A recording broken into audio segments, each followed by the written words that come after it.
And we're live. Thank you for coming back. We've missed you guys. Hey, all you crazy sci-fi and fantasy fans, it's time for your daily dose of shenanigans over here at the Blasters and Blades podcast. Just three nerdy veterans geeking out over our science fiction passions and fantastical fantasies. A place where magic is king, the sky is the limit, and space is the place. We are the podcast that puts the fun in dysfunction.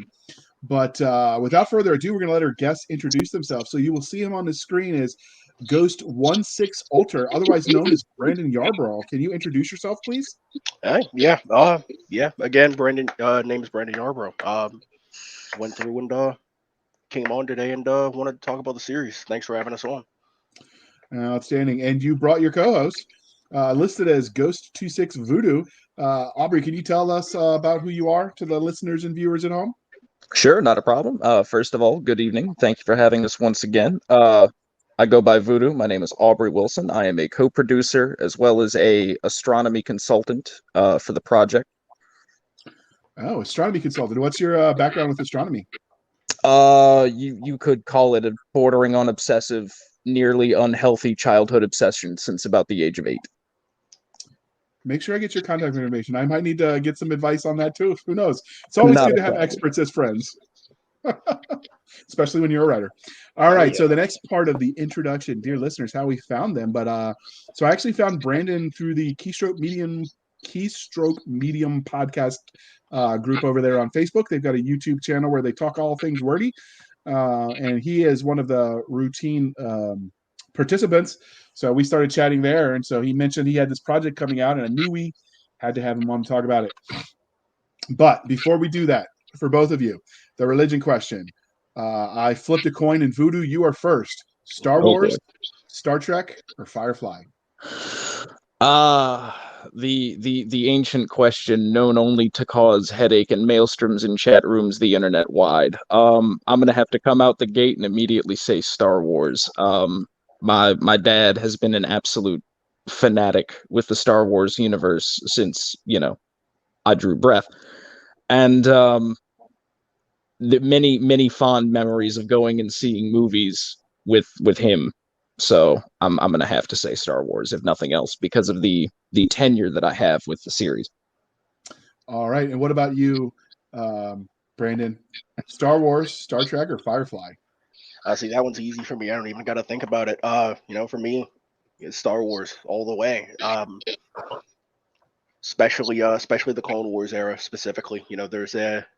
There's a lot of history there. There's a lot of lore to go through and kind of dive into, and Star Wars has been my bread and butter really ever since I could go through and understand what I was watching. So, all right, that is an acceptable answer because that's a good one. And because we're polytheistic over here at the Blasters and Blades podcast, Game of Thrones, Lord of the Rings, or The Wheel of Time? Brandon. Damn. Honestly, I think I gotta go with Game of Thrones. There. Ooh, you like the Grimdark? Shit. I don't think I've ever actually can't say I've heard of that though, if I'm honest. You haven't heard of Game of Thrones or the term Grimdark? Grimdark. Grimdark is the writing style. Yeah, it's all doom and gloom and not a lot of hope and cheerfulness. Yeah. Oh, yeah, definitely. Shit. I mean, the series is kind of in the same vein, if I'm kind of honest. But yeah, Game of Thrones is I'm not necessarily going to say that I'm a mega fan, but if I had to go through and pick between the three, it's definitely going to be Game of Thrones for sure. All right, and what about you, Aubrey? Voodoo. I'm also gonna have to go with Game of Thrones, but with the only caveat that I just pretend that the last couple of seasons don't exist. Have you read the books? I have not, but I've had full intention of getting into them. Okay, I've had this conversation before, and I would read the books because I'm a history nerd from a long line of nerds, but like it'd be setting myself up for disappointment because I'm not convinced he's ever intending to finish that series. Mm-hmm. And so it's just like, do I really want to start a series where I know I will get no completion on? Right. I mean, I don't mind going along on the journey with you, but it's been many years since the last one came out, and I'm pretty sure more aren't coming. Mm-hmm. And I don't know if Brandon Sanderson is up to finish his magnum opus with him. Right. So, all right. So we're going to go back and forth on the order. So it will be not in order of importance, just randomly. We here at the Blasters and Blades podcast like both the fantastical and the scientific. So, Voodoo, what was your first love, sci-fi or fantasy? I'm gonna have to go out on a limb here and say that in terms of understanding, sci-fi, 1000%. Between the very setting being the near never-ending expanse of space, the tech that's usually involved, the particular challenges that come with, existing in that environment day to day, all of that has been massively fascinating to me at a very young age. However, if you were to ask my mother, the first thing I ever fell in love with was Dragon Tales. So that may have something to do with it. Okay, and what about you, Brandon? I think for me first, it was definitely fantasy. There was definitely an allure to, magic, sword fighting, grimoires, things like that. There was definitely an allure there. But I think as I grew older, started getting into more military themed pieces of writing, and more futuristic pieces of writing, to be more specific. I think that's kind of when sci-fi kind of started to really take hold on me, for sure. Like he said, it's that not knowing, about that vastness of space, and what could be out there, and just the amount of stories that you could potentially tell, in that medium. That it definitely has a hold on me now, for sure. Okay. And what is your first memory of engaging in speculative fiction as a genre? Was it watching shows, reading books, playing games, stories with your parents on the bedside before nap? Voodoo, what was your very first recollection of something from speculative fiction? My first recollection would probably have to go to my dad. He used to work trip gigs in the maritime industry, so he'd be gone for a month and then he'd be home for 2 weeks. One of the instances where we went to go scoop him up, I remember him going on and on and on about the Sith. Wouldn't shut up about it. Mind you, this is like a 3.5 hour car ride, so I'm stuck in the back seat listening to all of this at about, I'd say about 9 or 10. Prior to that, we had watched all of the relevant Star Wars movies, and I'd had an interest, but listening to him get into exhaustive detail about the history of an entirely different world under completely different circumstances and the sheer enthusiasm of it really, really drove me to this particular genre as something that I would want to dedicate my time to. Okay. What about you, Alter, Brandon? Yeah, for me it was I think it was reading. My mom basically forced a metric fuck ton of books on me at a young age, and I still love reading to this day. But I was reading anything that I could really get my hands on, from Charlie Bone books to some of the Star Wars books that we had in the library, all the way over to how, as I got older, started reading more Brad Thorpe when I started getting into middle school. Tom Clancy, more thrillers. So for me, it was definitely actual literature. Books that I can get my hands on.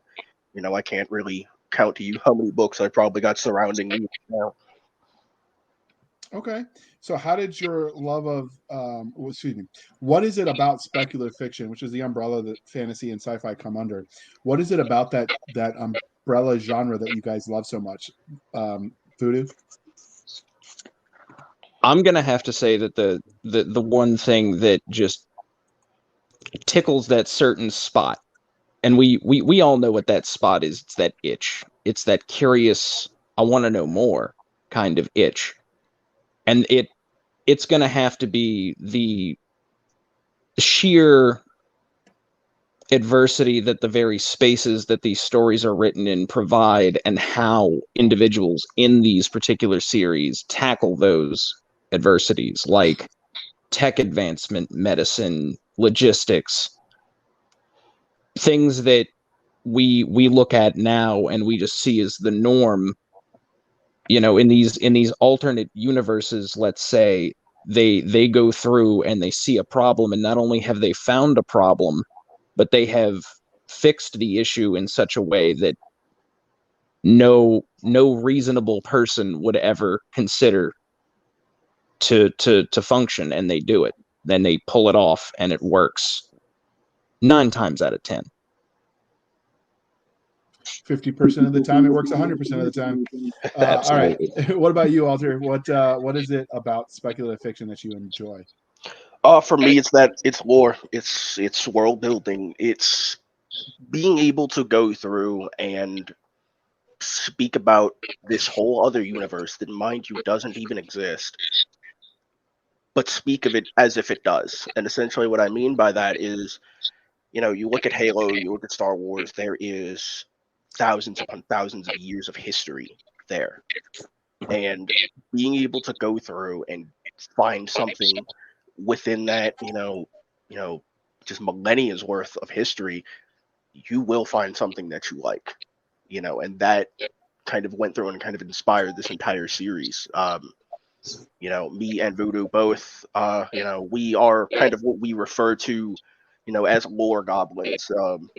It's just kind of a term that's that we've kind of adopted over the last couple of years. But being able to go through and look into a fictional universe and learn more about its history, its people, its cultures, technological advancements, medical advancements, and being able to go through and speak of those as if they're real, that is something that's amazing to me. Because especially, as a writer, because you have to go through, it's not just figuring this stuff out on a whim. It takes hours, days, weeks to go through and figure that out, and especially to go through and make sure that it all lines up properly. Okay.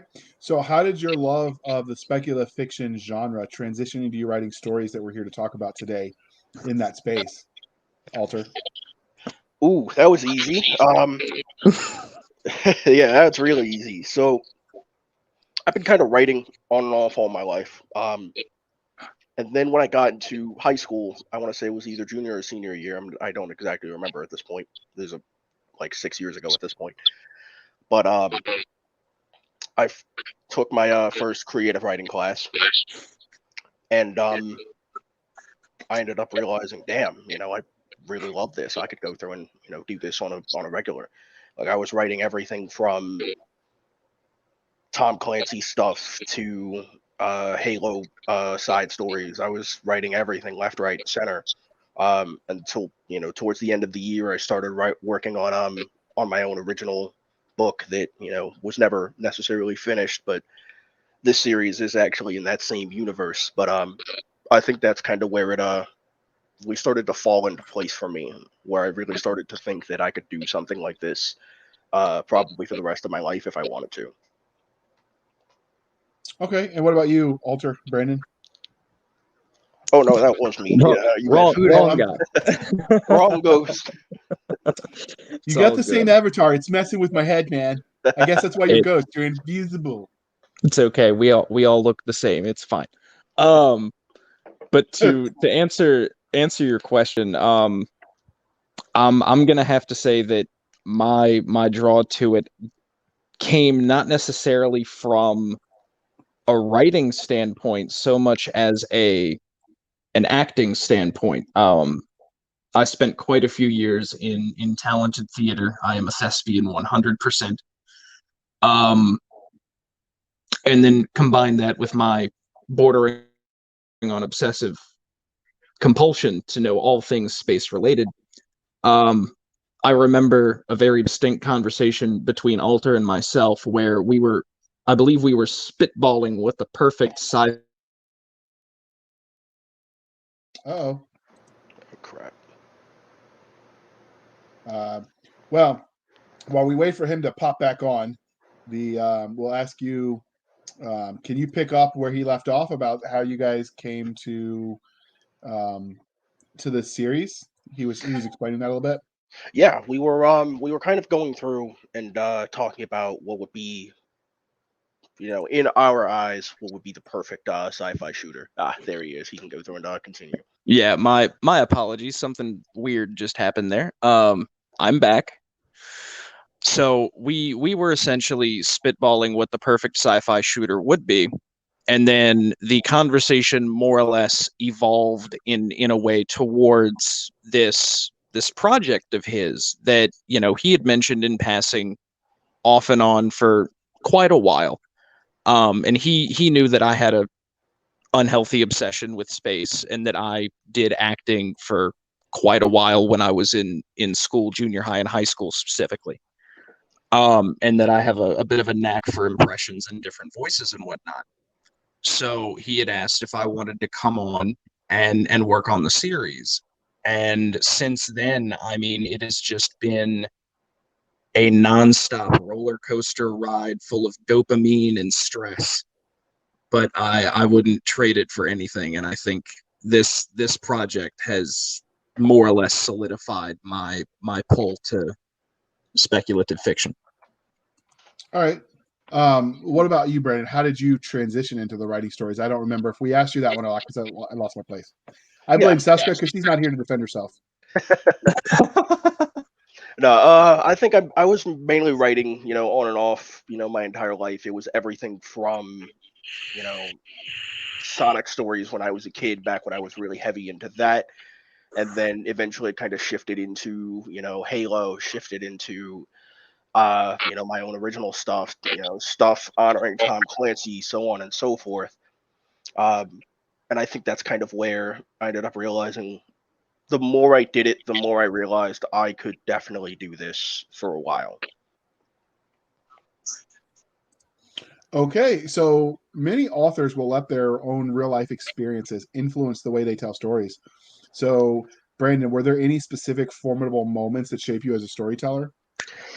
Um, hmm. I mean, there was one particular moment that I think that kind of well and truly kind of taught me.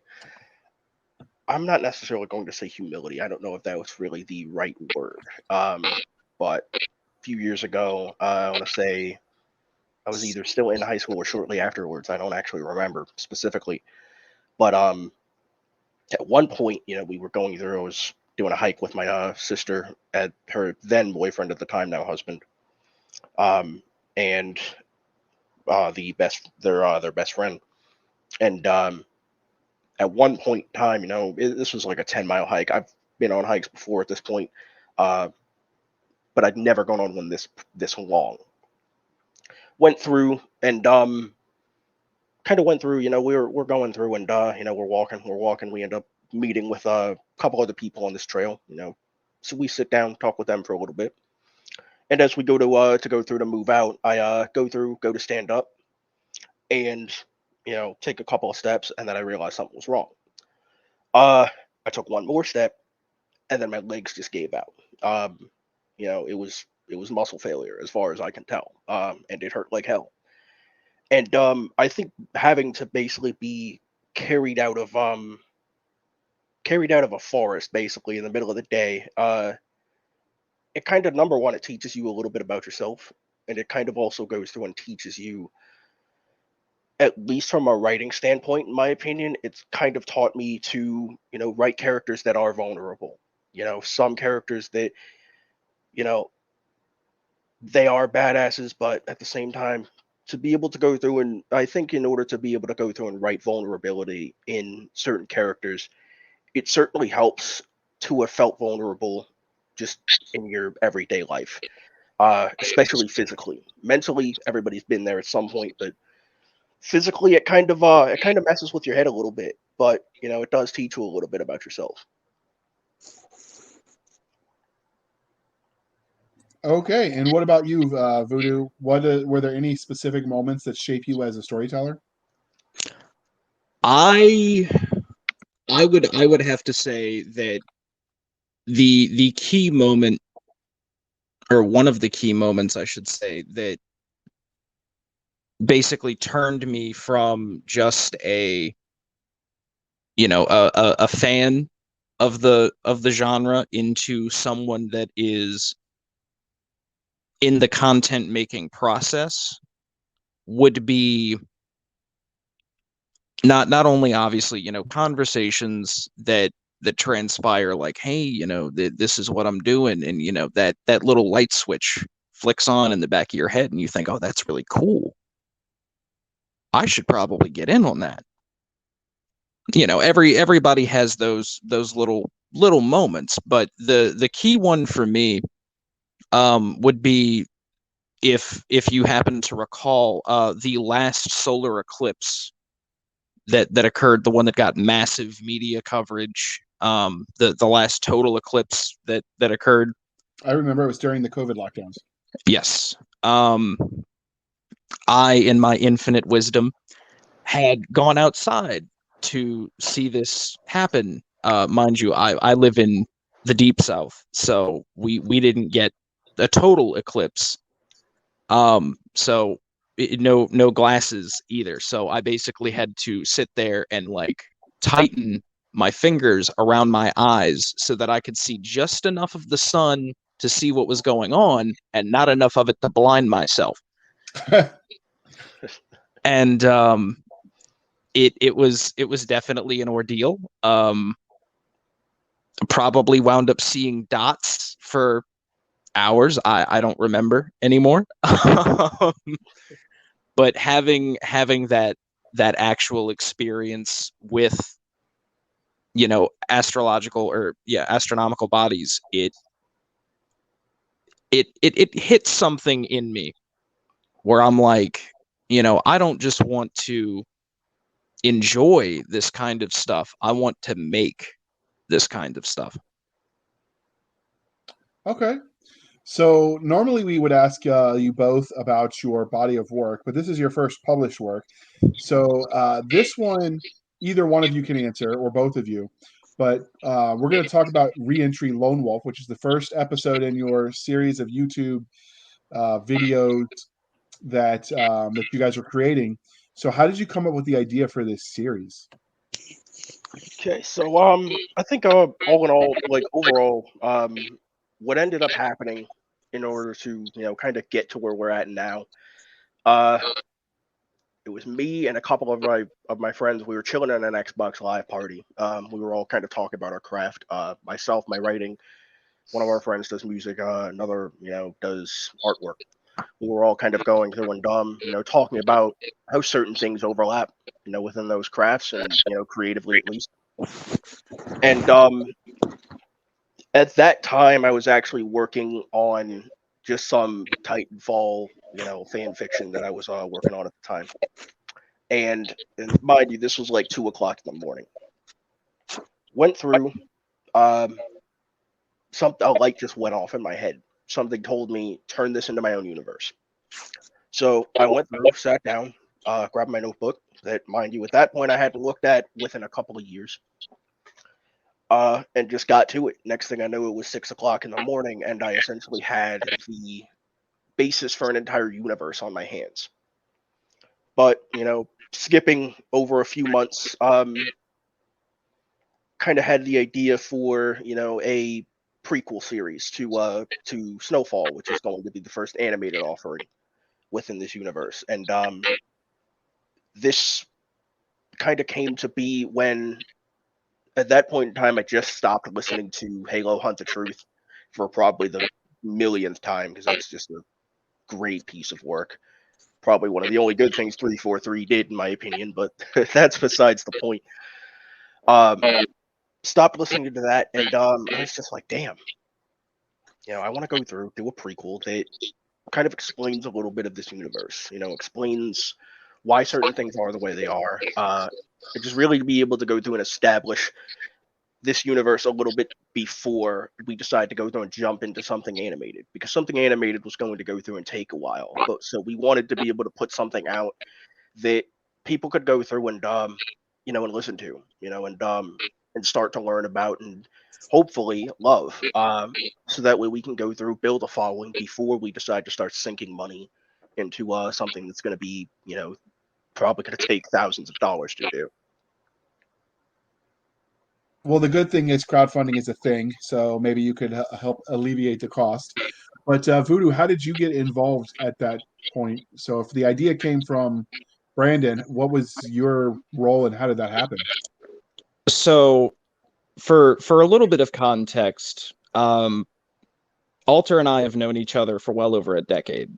We had originally met in Modern Warfare 3 of all places. Um, after meeting there, he got me into Battlefield, Milsim, the Ghost Recon series. I mean, it's a laundry list longer than a CVS receipt. But he had gotten me involved in that, and I rapidly discovered that I very much enjoyed the planning aspects of everything. Obviously, I enjoyed, going out in the game, kicking down doors, doing the fun stuff, but what really kind of hit that spot for me was the planning, looking over TAC maps, kind of building the world that these things were taking place in, making plans, getting people where they needed to be, making sure they had what they needed to get everything done. And then with all of my other passions, that being voice acting, that being some writing, I'm not going to get too much into it, but I am currently more or less pulling a Tolkien and writing an entirely different language, which will be prevalent later. So stay tuned for that. But he had more or less brought me on because I had just started spitballing ideas at him, for whether it be system types, tech, arms.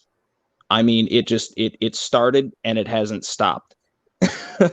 So then he brought me on as a co-producer for the franchise. Okay.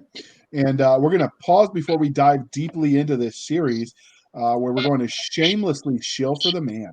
Once, long ago, Jackson Rook was a war hero. Raised from boyhood to pilot a mech, he fought gallantly for the rebellion against the collectivists. Now he's a criminal, a smuggler with a new mission: steal a top-of-the-line mech and deliver it to a world so hostile, even the air will kill you.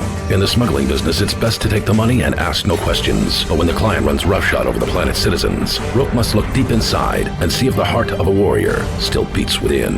Gunrunner, by best-selling authors Larry Correia and John Brown. From Baen Books at baenbooks.com.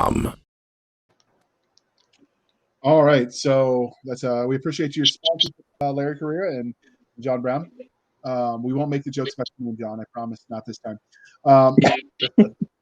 Questions we're going to talk about itself, or the series itself, excuse me.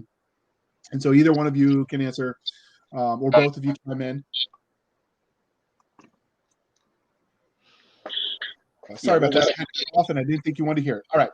But before we do that, can we take a moment and look at that cover art which you shared, which is from your animated series, to give these people a taste of what they can be expected? So can you tell us the story of this art and what they can expect from the visuals on this series?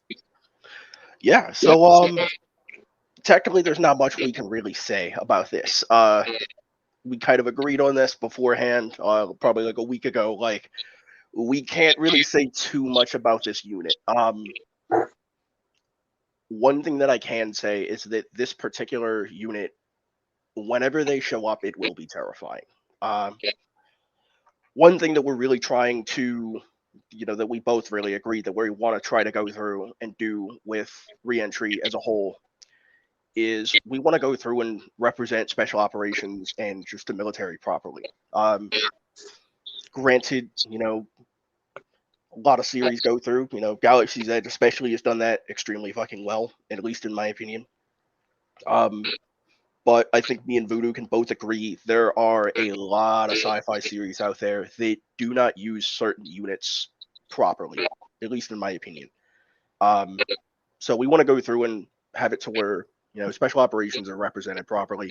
Certain units are doing certain things, but we can touch more on that later. But as for this particular unit, they're going to be doing stuff that most people will attribute to WMDs or large astronomical events. This is not going to be a unit that anyone in universe wants to mess with. And when you guys actually go through and see them show up, I think we're probably going to go through and have a lot of cosplayers try to go through and put together this kit. That's the dream. But to kind of explain the rationale just a little bit more behind what Alter was saying, this entire franchise from conception is a love letter to vets, just outright. Yep. We want to make something that veterans and active duty can look at, can listen to, and go, I feel actually appreciated because these people took the time to do the research, figure out what it is that we do, and they did it right. Yep. The key thing about this unit that I will share is that in universe, they're considered a myth for a reason. I'm not going to disclose those reasons, but just know they, for all intents and purposes, they are the boogeyman.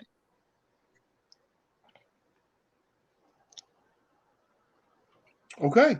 And obviously we don't want spoilers, which is what we talked about when we did the pre-show, dear listener, is they asked us how spoiler heavy we wanted to be. And obviously we tried to discourage spoilers because that takes the joy of enjoying a property from you as viewers of this content.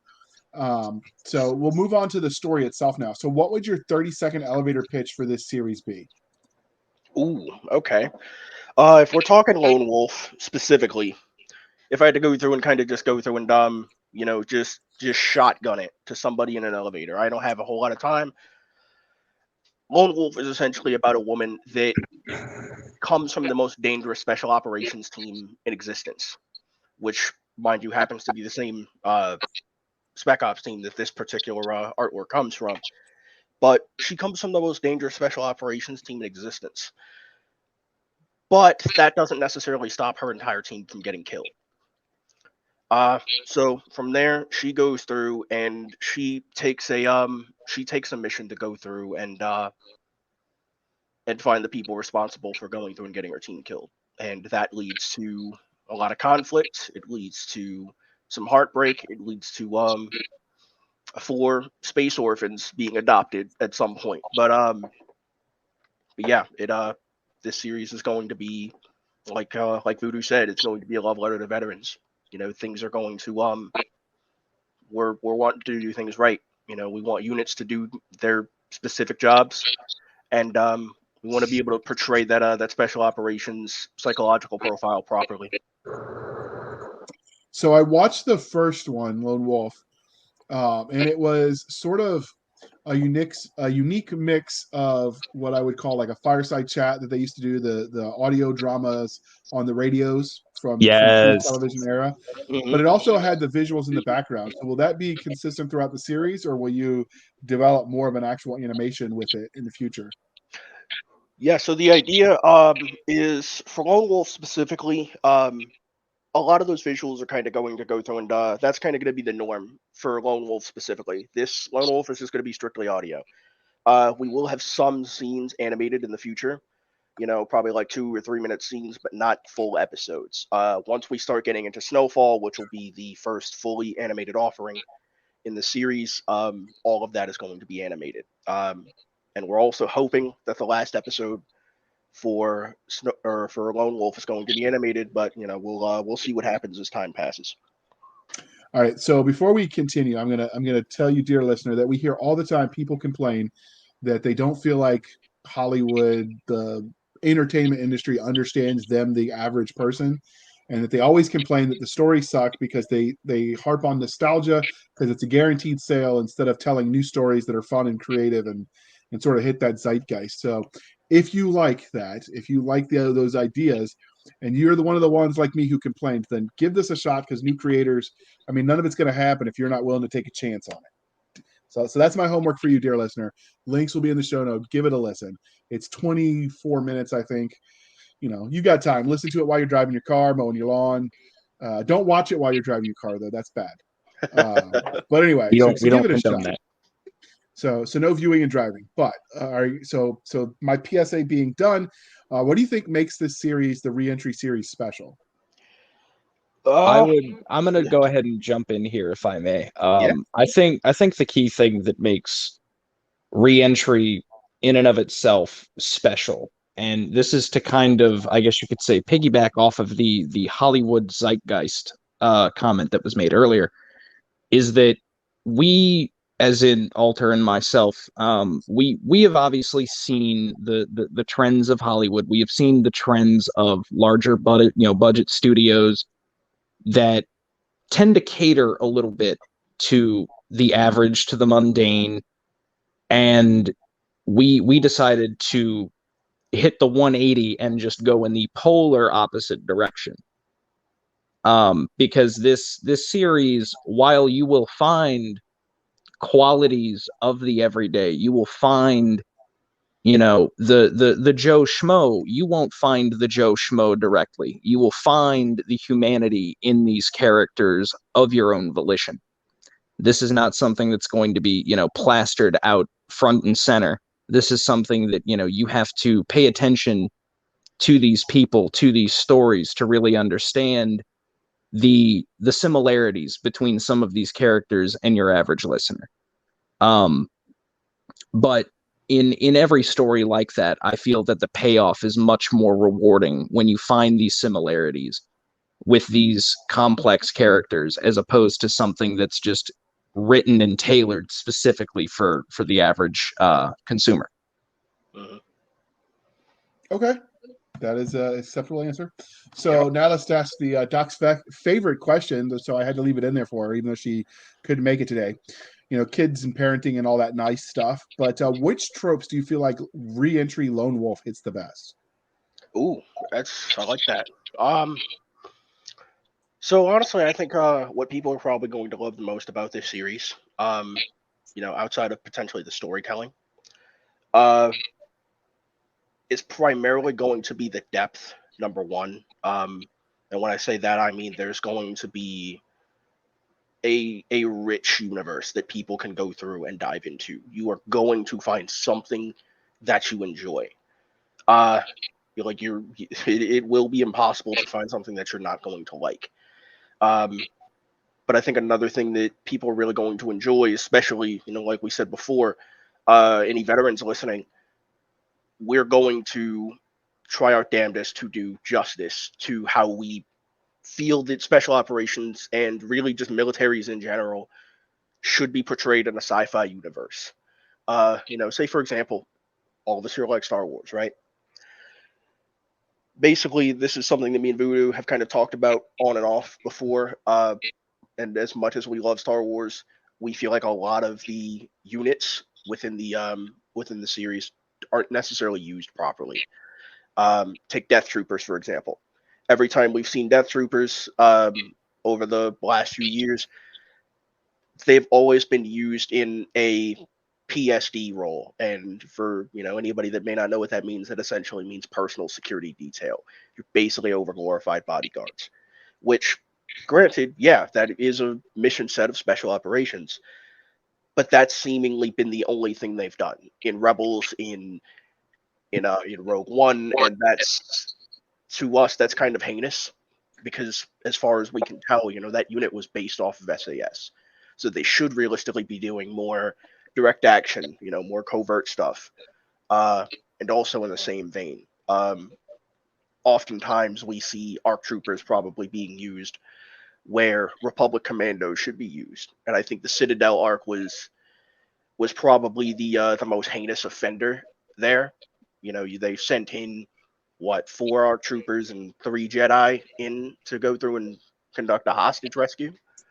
For me, that doesn't really make a whole lot of sense, especially when Republic commandos are a little bit more well trained for that. But with Reentry, that's something that we're going to try to avoid. We want to go through and have specific units have specific jobs.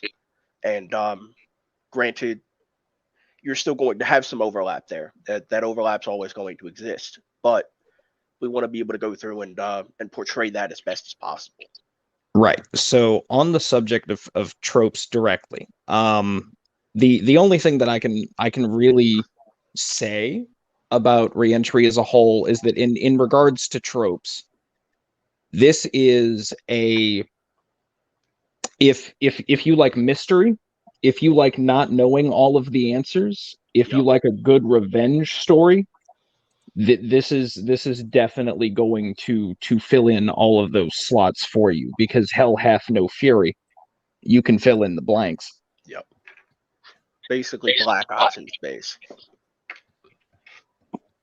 Okay. With better writing, in my opinion. Not that you're biased. So we've talked about the tropes, but what genres do you think this fits in? Aside from the military sci-fi, which is pretty obvious, what subgenres do you feel like this fits? Grimdark 110%. Yeah, Grimdark, thriller. Definitely a little bit of mystery in there as well. When we start getting into Snowfall, there's definitely going to be a lot of questions that people are going to want answered. Even by the time Lone Wolf is done, there are going to be a lot of questions there that aren't going to pay off immediately, because we've kind of got this. We have everything kind of set up very meticulously here, and when it pays off, I think people are going to love that. That mystery is going to definitely be something that people are going to love here. And I'm gonna jump in here just as a little bit of a PSA for the listeners. If you like lore, you'll love this. If you don't like lore, but when the season ends and you feel that not all the blanks have quite been checked in, not all the boxes have little tick marks in them for you, go back and really, really pay attention, because we will be hinting at things, hiding things. There will be certain cues and whatnot that'll allude to things that will fill in those boxes for you, if you have the eyes and ears to see and listen. Okay. And so now let's talk about the story itself. So why don't you tell us a little bit about the main character? What makes it sounds like it's a female? Yep. So what makes her unique in the crowded field of science fiction and fantasy? I think the one thing that makes Kara Snow unique is the fact that she doesn't necessarily subscribe to just one particular character trait. Go through, you look at a lot of characters, sure, you're going to have these, you're going to have character development for, these people over time. But Kara Snow is, like I said before, she's part of the most dangerous special operations unit in existence. But she doesn't give off the vibe that she is.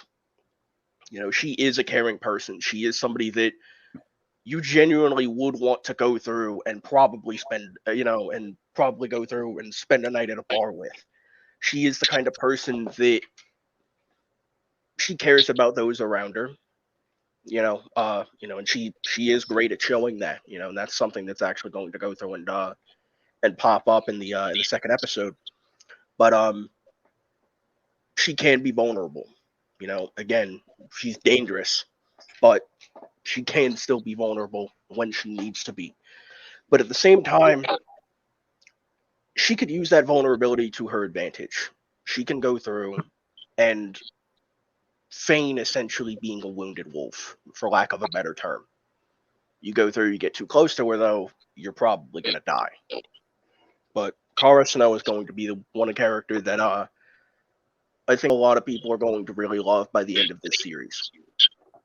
Right. We have bounced around in half meme, half not fashion. We've kind of given her the honorary title of Operator Mommy. Now, some people obviously are going to hear that and think the meme.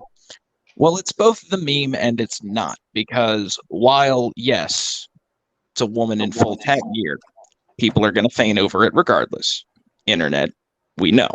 It's okay. The juxtaposition to that, though, being that the other reason why we've given her that title is because of the fact that, unlike your cookie cutter 2D badass for the sake of badassery, this particular individual, they have compassion, they have moral standards, they have, conflicts with their own actions, although it's necessary, for the end goal. It's not going to be this one track mindset with this character. So I think that there's going to be a lot of value in that internal fight as well as the external fight Definitely. with Carl. Definitely. And to kind of piggyback off of that, to kind of go through and add on to this, because people may not want to go through and admit it out loud, but we are at a time where a lot of people go through and they see a female character and they get skeptical. They get skeptical because they're thinking, shit, are they going to go through and insert some kind of agenda? Or are they going to go through and insert, some kind of political commentary?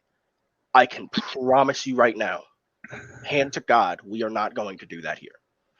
Kara Snow, any female character that you guys are going to see in the series, they are not going to be a Mary Sue. That is not something that we are going to do. Any character that is at the level that they are at, they got there because they earned it. They got there because they trained for it. They went through, adversity, whether that was in their childhood or adult life. These characters, nobody's going to go through and be in a position that they're at for no reason. Granted, of course, you're still going to have, to go through and appease my the Galaxy's Edge listeners, you're still going to have points. You're still going to have guys that probably shouldn't be in the position that they're at. But that's also kind of going to go through and kind of play into larger themes in the storyline. Not everybody's going to be perfect. Some people shouldn't be, in the leadership positions that they're at, even in real life. But again, just to go through and, ease tensions, no one is going to be a Mary Sue in this series. And we are not going to go through and insert political agenda where no one wants to see it. The only politics we subscribe to are the ones in universe. Yep. Okay. I try to stay apolitical too, so I get it. All right, so you've talked about Snow. I guess that fits with you both being Game of Thrones fans. But what about secondary characters? Were there any secondary characters that were especially memorable to you in the series? Yeah, hell yeah. So second episode, there's going to be this arms dealer. He is briefly mentioned in episode 1. Imka Jabulani.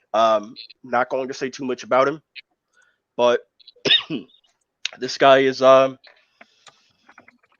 he's gonna be a character that's for sure.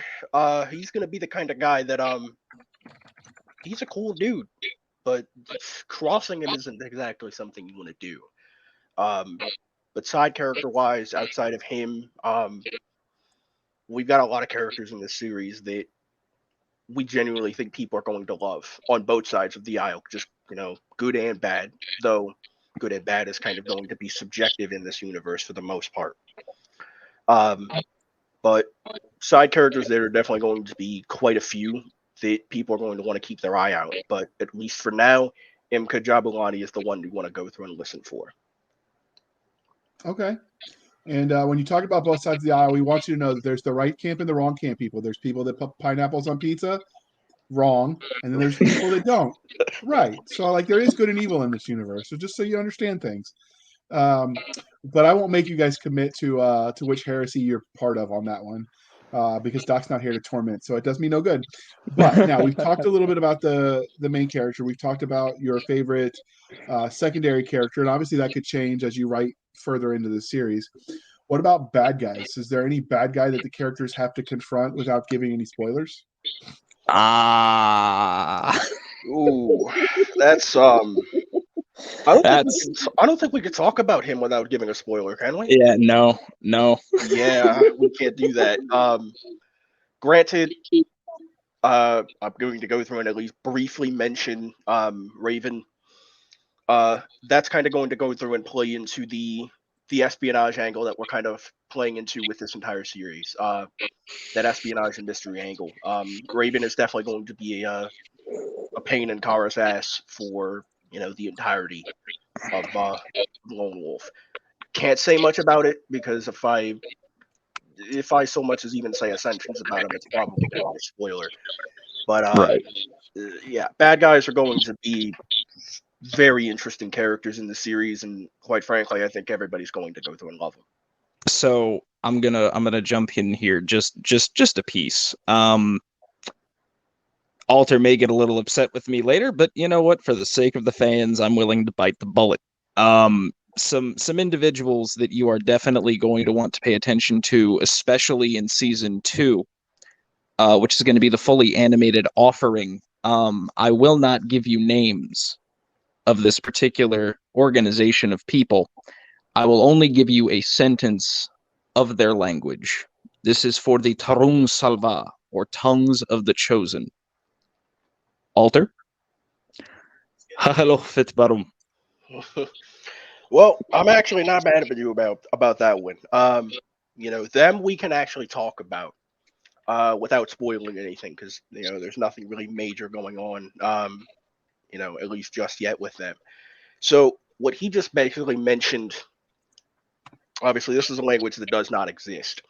This is a language that we're going through and we're working on for this series for a specific terrorist organization. We're calling it the Golumbai. Essentially, they go through and they subscribe to, by that point, a religious belief that is essentially at least 200, 300 years old. But Voodoo freaking loves this. A lot of Golumbai ideas, came out of him. So if anything, I'm going to let him explain what they are. Yeah, so Galumbai is a politically fanatic with religious ties organization, obviously taking some influence from certain groups across the pond, if you will. In addition to some more rational thought in regards to how they operate. We did not want this group of individuals to just be generic bad guy number 478 that speaks in a different language. No, we wanted to give this group a reason. We wanted to give them an actual cause. We wanted to basically give them purpose for existence, because otherwise you just have a group of bad guys for the sake of having a group of bad guys. They more or less subscribe to the philosophy of extreme personal accountability. Now, what do I mean by that? For instance, if you were to, say, steal your neighbor's, say, plasma torch for something, right, without asking, that could liably end you in being room temperature along with the rest of your family, because they also subscribe to the sins of the father philosophy. So in their particular culture, it's a patriarchal monarchy that acts as an authoritative dictatorship. So there's a ruling head of the family that then basically descends generationally. As I've said, it's a totally other language. Now, obviously, they will be speaking things that you can comprehend when necessary. However, their particular, in-house conversations, their behind closed doors dialogue, a good majority of their intelligence that's going to be shared in some way, shape, or form throughout the series is 9 times out of 10 going to be in Tarung Sava. So I will be, once I've got a majority of the language written out, there will be I guess you could call it a Rosetta Stone for the Galumbai, sprinkled in with intel. So once again, if you're a lore nut, definitely pay attention for that. The entire motivation behind these guys is that we want to give a broader adversary that isn't just, say some guy with an ego. This is somebody that has a very large pool of resources and manpower that has decided that they themselves do not like the state of the galaxy. And they are taking action regardless of the galactic sphere's approval. Yeah, to kind of,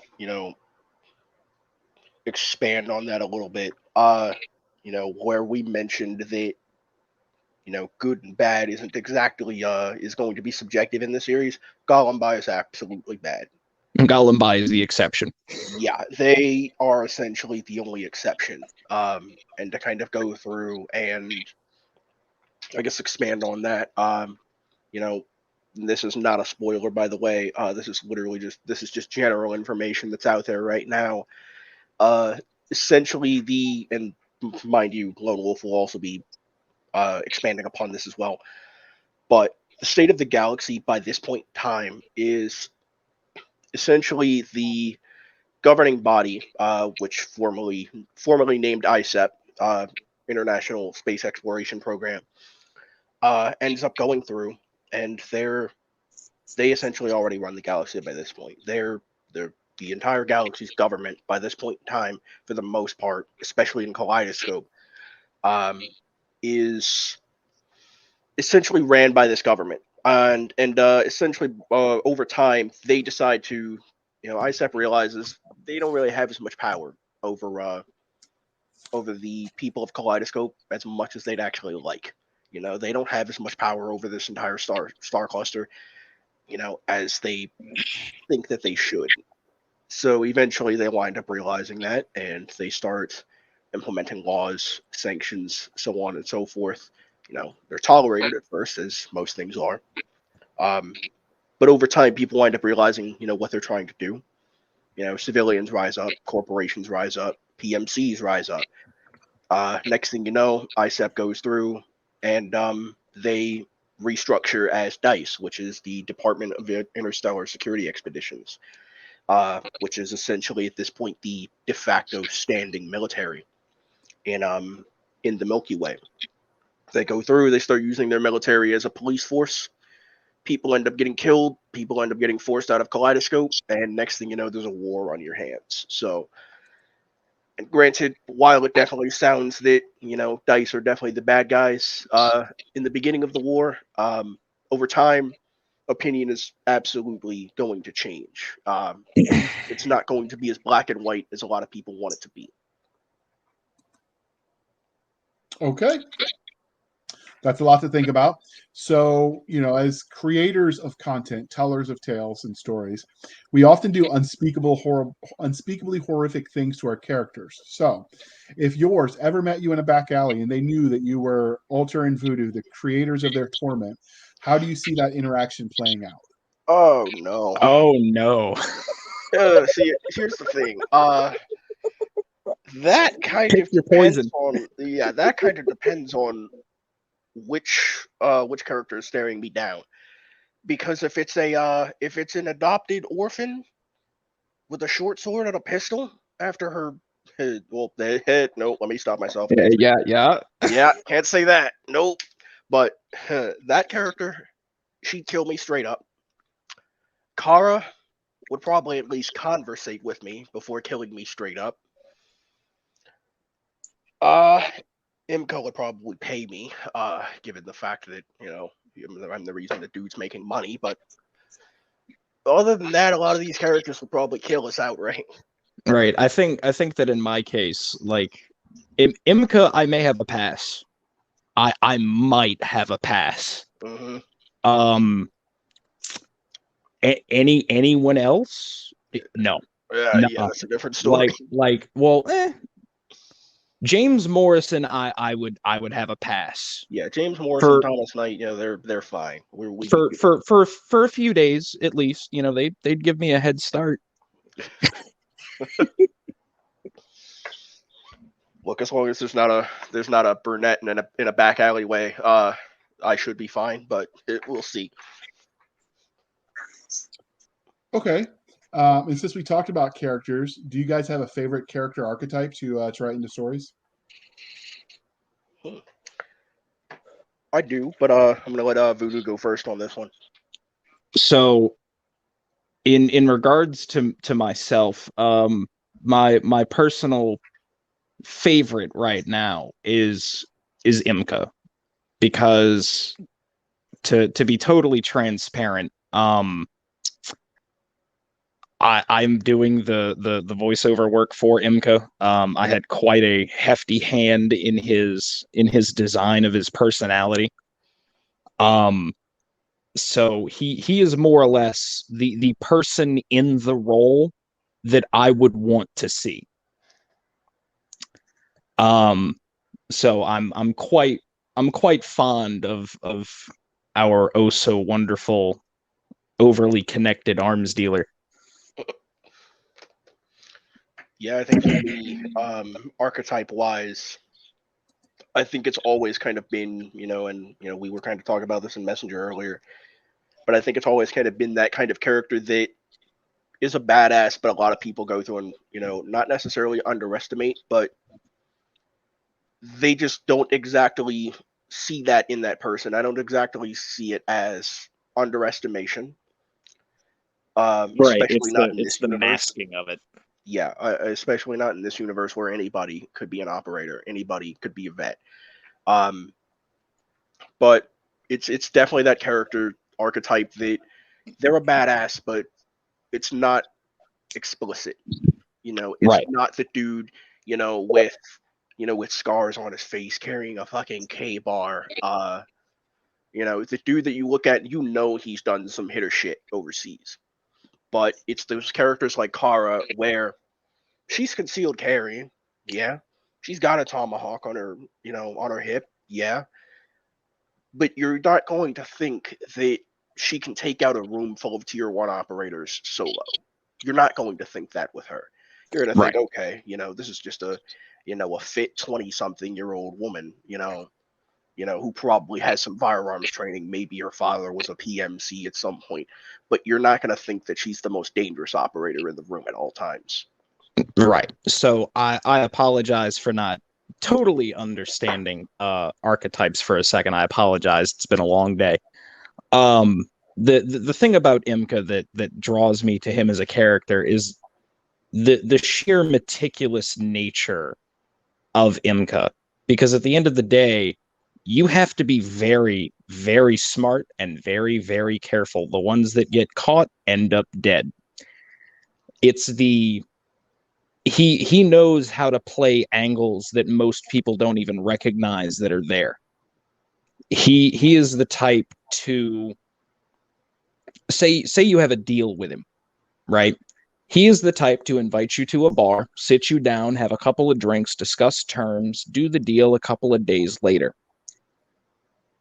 But may any particular deity of the week have mercy upon you should you decide to screw him over, because he is experienced. He would not be where he is right now if he had not, had to put a few rounds down range a time or two. So it's that business like front, I guess you would say, and it's not necessarily a front, because he genuinely is. He's a businessman. He enjoys what he does, but it's the almost likewise concealed nature between him and Kara, where you're not going to immediately suspect that this particular individual has a massive crime net spanning the entire galaxy in his back pocket. So it's that mystique, it's that business allure, it's that calculating people personality that draws me to Imka as a character. Okay. All right. So this is the point of the interview where we get a little bit of a peek behind the curtain. So were there any cool scenes that you guys had to cut when you were putting out of this first episode that might make an interesting story for the listeners? I don't think there was anything we necessarily had to cut.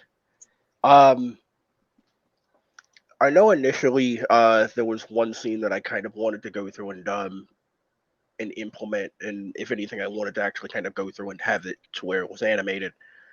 So it's not necessarily a cut scene; it's just really just strict audio. one particular scene that I really wanted to go through and animate was, when Kara was actually going through and running through the tunnel after Onyx got shot. Because I wanted that to kind of be, I wanted you to kind of see that fear in her eyes, where, almost off break, you end up seeing that in this universe, it doesn't matter how good you are, you can still get killed just as easily as anyone else. And that's a scene that I kind of wanted to animate. It wasn't necessarily cut; it's still there. But in this universe, it's going to be, shown relatively early on that it doesn't matter how good you are. It doesn't matter how much funding your unit can get. You can die just as easily as anyone else can. It is a war. And unfortunately, in war, people die. And in Reentry, that's not going to be any different. Okay, so what can you tell us about the larger universe where the story takes place? In miniseries, the worlds where that happens are as much characters as the protagonist and the antagonist. So can you give us a little bit of a hint about the world of Reentry? Yeah, absolutely. So essentially, at this point in time, for the listeners that may not have gotten a chance to watch the Reentry timeline video, so by the time of Snowfall and Lone Wolf, humanity is damn near perfected space travel. With the help of multiple companies, governments, so on and so forth. And we end up going through and colonizing Kaleidoscope, which is a star cluster in the Milky Way galaxy. And within it, plenty of different planets. But the three main planets that we went through and occupied were Azarel, Rialza, and Cidalara. Cidalara is the system capital. That's kind of where you're going to see your cities, your high-rise apartments, your occasional mansion. That's where a lot of people are going to go to and live. Rialza, you're looking at Rialza's more of a industrial planet. Industrial and business planet, essentially. It's where you're going to see a lot of the corporations and PMCs that came along, get established. And Azarel, it's mostly civilian populace. Your farmers, your miners, so on and so forth. People that want to go through and live everyday lives, even in this new part of our galaxy. And with Reentry, I think what we kind of wanted to go through and do is we wanted to go through and maintain an air of believability here. You're going to have different jobs, you're going to have different corporations making different things. Even so far as even weapons are going to have different companies attributed to them. For example, the N617 SMG that Kara mentions in the first episode, that's made by Akari Ordnance, which is a fictional gun company in our universe. But it's going to be deep, I think. There's going to be a lot of lore there and a lot of detail that if you really go through and you pay attention to this, and if you're on our Patreon, whenever we do go through and watch it, this universe is going to be big. And when I say big, I think whenever we go through and really start getting it rolling, off break, it's probably going to be about a Destiny amount of lore, which is, at least in our opinion, a pretty high bar. So one of the other bits of the world that I'm gonna share with the listeners here is that there is another planet that Alter had not mentioned. This particular planet is, for lack of a better word, the backwater of a backwater. This is the concept of a sundown town almost, but an entire planet, except it's always sundown. Excuse me. This particular planet is labeled as the designation Tag Zet. This is your penultimate shit show, for lack of a better word. For those of you that happen to recall everybody's favorite couple of decades, GWAP. Basically, imagine the entire sandbox turned up to 11 and then given its own planet. Except it's not, one large entity fighting another entity in its home turf. It's everyone fighting just to exist. This particular body is what one would call a point of control. This is something that everyone wants in one way, shape, form, or fashion, whether it be for resources, whether it be for manpower, whether it be simply because of the strategic location of the body. Everybody wants a piece. Yeah. And it's definitely a planet to make note of. It is something to watch. Yeah, Tex, that's gonna be pretty damn dangerous. In the universe, we actually kind of have it to where anybody that goes onto this planet for any reason, whether you're getting deployed there, whether you have a business meeting there, which at that point you may as well just cancel your fucking business meeting. But this planet, you have to sign a waiver to get onto, due to the fact that your life expectancy drops very quickly. Like, you are not projected to survive a week on this planet. Now, that's not necessarily due to, austere conditions like, oh, the air is not breathable, or gravity is too tight. No, it's none of that. It's the fact that once the war actually starts, when the Kaleidoscope War starts in full swing, Taxet essentially ends up as, as Voodoo mentioned, a point of control. It is essentially right in the middle of a very important supply line that if anybody ended up actually getting control of it, they'd probably win the war inside of the next couple of years. But before the war, however, the planet was actually relatively peaceful. Its sister planet, Tia, Tia and Taxet, mind you, just for context, are named after Haida death gods. Now, Tia is essentially the Haida death god of peace. Dying in your sleep, dying surrounded by family, so on and so forth. Whereas Taxet essentially symbolizes more violent deaths, deaths in war, deaths, just more violent deaths, like I said. And that's kind of going to be something that once the war actually goes through and starts, those names are definitely going to really make a lot more sense. Tia is going to be the planet that a lot of people are going to want to go to. Whether that's, whether you're a refugee, whether it's a vacation planet, so on and so forth. It's just an overall nice planet. But Taxet, on the other hand, people are going to kind of avoid it like the plague if they can.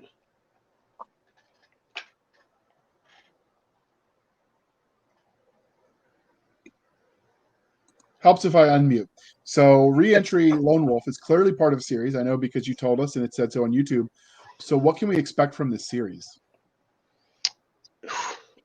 Action, action, mystery, espionage. What a lot of people go through and go into, a lot of more military-based series looking into. And what we personally feel a lot of the sci-fi genre as a whole has kind of been missing over the last few years is depth. If you go into the series, you will get good action scenes. You will get sound tactics. You will get wonderful voice acting. You're going to see beautifully crafted environments, even more beautifully crafted weapons. Weapon design in this series is going to be insane. Guys are going to be able to look at weapon and gear design and be able to find something that they're going to see that it makes sense. Because, me and Voodoo both have background in the milsim space in real life as well, so paintball and airsoft. So both of us kind of know what we're talking about when it comes to, setting up loadouts, and we both have friends in special operations and the military. So when it comes to setting up different loadouts, whether that's for a breacher, an assaulter, a saw gunner, dudes are going to be able to go through and look at kit in this series and find something that makes sense. It's not just going to be the standard oh, we're going to put you in a full bodysuit of armor and then send you out, into the field. You're going to see comms. You're going to see medical. You're going to see different mag pouches and various other just supplementary pieces of kit.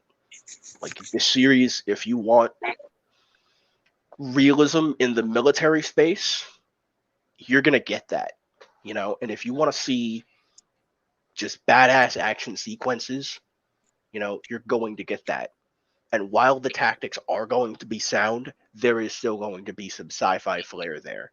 Right. You have some enhanced individuals within this universe we're calling Ascendants, but we're not really going to get into that too much tonight. Right. So if I had to explain in short order what people can expect from re-entry as a whole, I would tell them that getting into re-entry is like getting into your first stint of close quarters combat. Re-entry in and of itself is clearing an entire building by yourself. You do not know what is around the corner. You do not know what is behind the closed door. And you are just on the track, going through room to room, corner to corner, hallway to hallway, with zero expectation, every ounce of surprise, and every much bit of tension. Yep. Okay, so of all the tech you invented for your universe, we'll start with you, Brandon. What would you want for your daily use? Ooh, daily use. Honestly, probably a Skyronin Armory helmet. Now this is a Skyronin Armory is actually they make helmets for airsoft. But we're working with them in unit, to go through and add their stuff into this universe. Now, their helmets in universe are going to be stupid expensive. We're talking like 5 million stacks a piece for a base model before add-ons. But these helmets have anything from, comms embedded into them, to night vision thermal hybrids, being able to go through and hack most systems essentially just by going through and looking at them, depending on, what it is. If it's like some cheap ass security system, you're going to be able to go through and hack that relatively easily. But, sound dampeners, things like that. Granted, do I probably need it for my everyday life? Probably not, because I'm not, deployed to fucking Afghanistan or some shit like that. But, hell, just to have it, I'd take it. All right, and so how would you abuse that in your daily life? That at the beginning abuse, quite honestly. For legal reasons, this is a joke. So because of the fact that it has night vision thermal hybrids, so on and so forth, and I can hack most systems, I'd probably be going around hacking most safes. Going through, getting in at night, hacking a safe, taking whatever's in it, then leaving. All right, and what about you, Voodoo? What tech would you want for your daily use?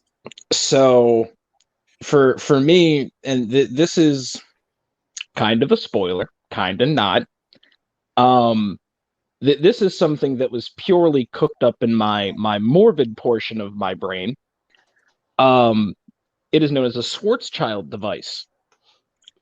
Now, if any of you know anything about how stars die, you know what a Schwarzschild radius is. To surmise what it is essentially a fusion bomb that forces a star to undergo rapid implosion. More or less just force feeding the thing an absolutely ridiculous amount of iron until the core implodes. Then you get yourself a black hole. This is the penultimate weapon of mass destruction. This is something that DICE will not touch with a 50-foot pole.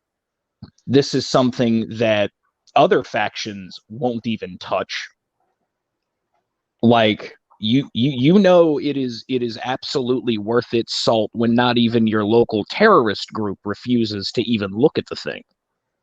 Because these particular devices are not just weapons of mass destruction in the traditional sense, because as we all know, thermonuclear warheads, yeah, sure, it's a whole bunch of destruction. The fallout sucks, but, in a couple generations' time, it can be mitigated. With a Schwarzschild device, the entire system is now officially FUBAR. It is thrown 90 different kinds out of whack. And to answer the follow-up of how I would use it in my daily life, once again, for legal purposes, this is a joke. I would I'm not going to say I'd hold the entire world hostage, but I would definitely be making some changes around here. Okay. And so I guess you answered already how you would abuse it since you knew it was coming. So we will move on. So does your universe have aliens in it? No, it does not. That was actually something we wanted to go through and kind of avoid really early on. Even when I was going through and just drafting this at like 3 a.m, in an Xbox Live party, aliens weren't necessarily something that I wanted to to go through and put in the series. At least not sentient aliens in the Star Wars sense. You might have different wildlife on these planets, but for the most part, that's going to be it. But you're not going to necessarily have sentient alien life, because we mainly wanted to go through and keep the series relatively grounded. A lot of our mindset when it comes to the series, before we go through and do anything, one question that we always oftentimes ask is, how can we go through and take some modern day kit or weapon or technology and extrapolate on that, and then go through and propel it 250 to 300 years in the future. So what we didn't really want to do was go through and implement aliens. We wanted to go through and keep the series relatively realistic and kind of give people just a glimpse as to what we think operating might look like, in the 22nd century. So, and I'll ask you both this question. You can sort of answer hypothetically. But were you ever going to write a story that had aliens in it? How do you think you would go about creating it? Would you let your nightmares inspire you, mimic Mother Nature, or create something entirely different? Shit, that's a good question. I've got an answer kind of prepared. I think that if I were to kind of inject other sentient or sapient life into the Re-Entry franchise, I would do so based on a modicum of science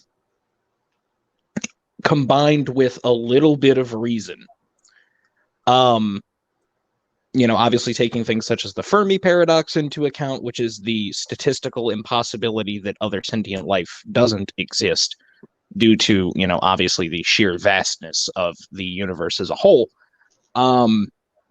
With other forms of capable, intelligent life in Re-Entry, I would expect said entities to not necessarily toe the line, but there would immediately be standards that would have to be set for these particular beings technologically advanced beyond our traditional species or otherwise.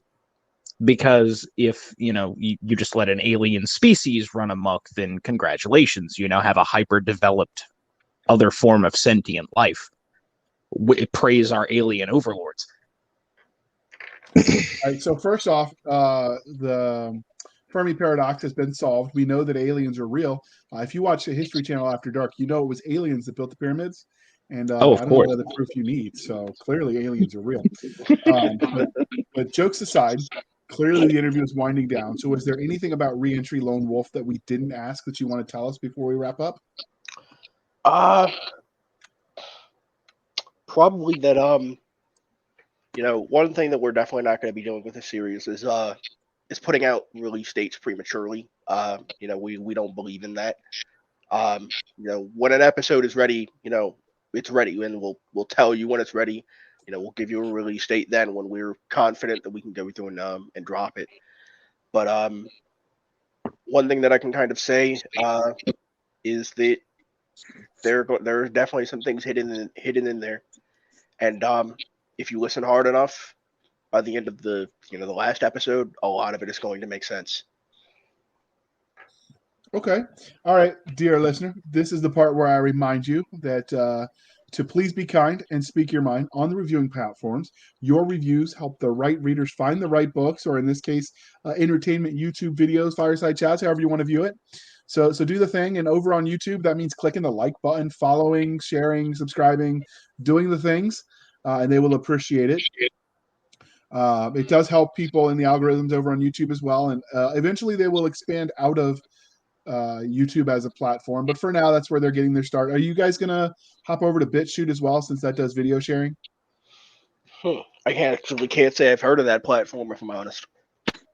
I know there are some programs that will mirror your YouTube channel over to BitChute. It's was attempted a competitor. I don't know enough about it. I don't use it, but I know some podcasts I follow do. Might be something to look at. But if you have any other places where you can watch video content that you want them to share their stuff, reach out in the comments on this video and say, hey, would you mind uploading it over here? Because the trick is, once you've got the content made, it's really not that difficult. It's just a time thing to upload it on other platforms. So if you've got some that are worthwhile, I'm sure they'd love to hear about it. And they'll follow when we share, so you can reach out to them. But as part of that, can you guys tell listeners how they can find out more about the Reentry project? Yeah, absolutely. So if you guys want to go through and learn more, there's obviously our Instagram, Project Reentry. There's my personal Instagram, TF83 Reaper. Obviously our Facebook page, so on and so forth. I don't even mind if people go through and shoot me a message personally and go through and ask. So if you guys want to go through and send a message to the to the page, to the YouTube channel, to my Instagram, wherever, I will gladly go through and answer any questions that anyone might have. Right, and do bear in mind, dear listeners, that we do check up on the videos. We check up on every piece of content. We intend on making something that that has something for everybody, to a reasonable extent. So if any of you out there listening have suggestions, or there are certain things that you think would be really really awesome to like have in the have in the series, or even just a casual one-off, something that hey, I want to see that happen at least once. We pay attention to that kind of stuff. We are in the stage right now where it is not a tsunami of information flowing at us. So we definitely do check up on things, and try to get in touch with as many avid individuals as possible.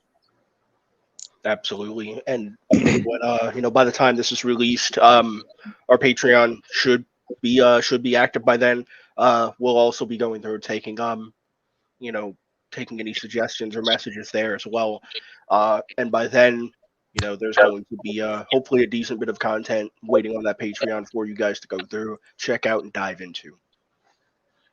Okay, and you can find us, dear listener, over on the Twitters at twitter.com/SF_fantasy_show. SF_fantasy_show. You can email us at blastersandbladespodcast@gmail.com. blastersandbladespodcast@gmail.com. You can join us on Facebook, where all the shenanigans happen, at facebook.com/groups/Blasters and Blades Podcast. Again, /groups/Blasters and Blades Podcast. We have a website over at anchor.fm/Blasters and Blades. Again, anchor.fm/Blasters and Blades, where you can support the show for as little as 99 cents a month. You can keep the lights on. You can also support the show over at buymeacoffee.com/author J.R. Handley. Again, buymeacoffee.com/author J.R. Handley. Be sure to put in the comment section that is for the podcast, and I will keep my co-hosts Nick Garber and Doc Cisca duly caffeinated. They will drink until they hear sound and they can taste the air. But thank you for spending some of your precious time with us. For Nick Garber and Doc Cisca, I am J.R. Handley, and this was the Blasters and Blades podcast. We'll be back next week at the same time, where we'll indulge our love of nerd culture, cheesy jokes, and all things that go boom. So thank you guys for sticking with us, and we appreciate you, Brandon and Aubrey, for coming on to the show. Yeah, Of course, thanks for having us. been a pleasure and an honor.